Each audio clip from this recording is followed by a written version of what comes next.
Nous sommes le 21 janvier 2021, c'est l'heure de la revue de la presse et des médias israéliens en direct de Jérusalem sur Studio Kalita.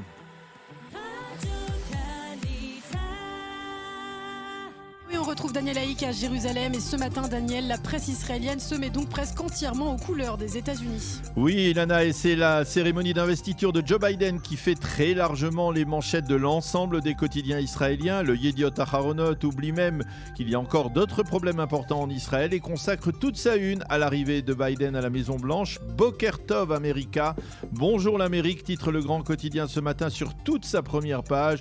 Le Yediot Aharonot qui nous montre une photo du nouveau président embrassant chaleureusement son épouse Gil, peu après avoir prêté serment de loyauté à la démocratie israélienne, et le quotidien de citer sur fond de ciel bleu des extraits du discours d'unité et d'espoir que Joe Biden a prononcé peu après son investiture, avec en évidence cette aspiration maintes fois répétée à l'unité de la nation, au respect des règles de la démocratie et au rassemblement face au virus qui continue de menacer les États-Unis. Le Israël Hayom est tout de bleu vêtu également ce matin, et la citation qu'il a choisie pour sa manchette est une citation israélienne qui appelle au maintien des sanctions contre l'Iran et à la rectification de l'accord de Vienne de 2015. En encadré, le quotidien conservateur évoque le départ de Donald Trump de la Maison-Blanche et sa promesse d'y revenir un jour. Et le journal souligne également qu'avant de partir, Donald Trump a gracié plusieurs dizaines de personnes, dont le général Aviam Sela, qui fut l'instructeur et le contact de Jonathan Pollard il y a de cela plus de 35 ans. Et la prestation de serment de Joe Biden a été très commentée dans la presse israélienne qu'écrivent justement les éditorialistes. Eh bien, pour Nadav Shragai, dans le Israël Hayom, ces premiers jours de l'administration Biden sont une excellente occasion pour ressortir des placards les argumentaires israéliens dont on n'avait pas eu besoin de se servir au cours du mandat de Donald Trump. Ce matin, il faut rappeler notre droit historique sur Jérusalem et sur la Judée-Samarie, écrit Nadav Shragai. Et puis, dans l'esprit des accords d'Abraham, le Israël Hayom ouvre ce matin ses colonnes à Najat El Saïd, une experte américano-saoudienne en communication politique, qui affirme qu'il est grand temps pour les États-Unis de développer une diplomatie d'un autre genre, une diplomatie qui s'inspire de la normalisation entre Israël et le monde arabe, et une diplomatie qui ne serait plus dépendante de l'administration américaine.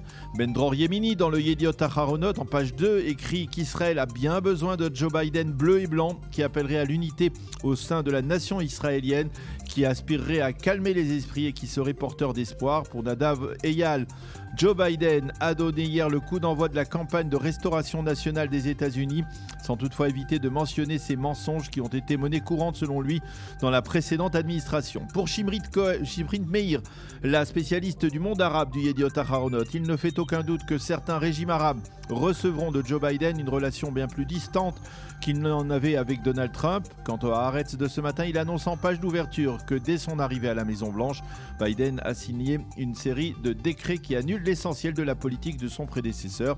Et enfin, le Maariv écrit ce matin: l'arrivée de Joe Biden marque la fin du statut d'Israël comme État vassal des États-Unis. Et après ces développements historiques aux États-Unis, revenons en Israël à présent avec un défi national d'une autre ampleur. Oui, ce matin, à 61 jours des élections, le Yediot Aharonot se penche sur le défi d'organiser un scrutin législatif en situation de pandémie. Et la clé du succès dans l'organisation de telles élections passe par la multiplication du nombre de bureaux de vote. Il y en avait 10 000 environ lors des dernières élections. Il y en aura 15 000 cette fois, afin d'éviter la moindre promiscuité. Et le Yediot Aharonot se fait également l'écho d'un obstacle dû au timing des élections du 23 mars. Comment faire le décompte de quelque 1,5 million de bulletins doubles comme ceux des soldats de Tsahal, alors que 3 jours après les élections, nous entrerons dans la fête de Pessah. Le vice-ministre de la Santé Yoav Kish du Likoud s'inquiète aussi de la cohabitation difficile entre l'épidémie et les élections, et il suggère tout simplement dans le Israël Hayom de reporter le scrutin d'un mois.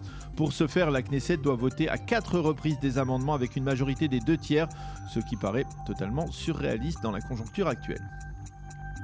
Et justement, Daniel, vous parliez d'épidémie. Concernant la gestion de la crise sanitaire, on a d'importantes informations ce matin. Oui, les quotidiens confirment que pour s'en protéger, on envisage côté israélien de faire vacciner les jeunes à partir de 16 ans. Il s'agit, précise le Yediot Aharonot, des élèves des classes de première et de terminale. Le gouvernement doit débattre aujourd'hui de la décision de vacciner ou non l'ensemble de la population israélienne. Et le Israël Hayom estime qu'une décision en ce sens devrait être prise. Dimanche, une cargaison de quelques 500 000 nouvelles doses de vaccin Pfizer arrivera en Israël. Israël. Et pendant ce temps, les départements Corona de l'ensemble des hôpitaux israéliens sont quasiment saturés, avec, selon le professeur Eliaou Sorkin de l'hôpital Mayané à Yeshua de Bnei Brak, une activité qui se répercute psychologiquement. Nous travaillons, dit-il, 24 heures sur 24 et nous avons soigné 1300 malades au cours des dernières semaines, dont plusieurs jeunes, de nombreux jeunes et des femmes enceintes. En soins intensifs Corona, explique le professeur Sorkin, qui est d'origine francophone, nous avons une saturation de 150% et une moyenne d'âge des malades de 38 ans.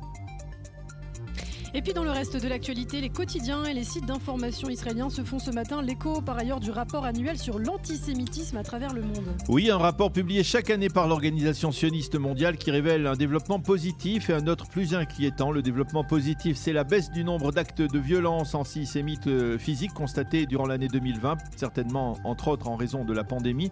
Il y a tout de même au moins un acte antisémite violent par jour aux États-Unis, dit-on.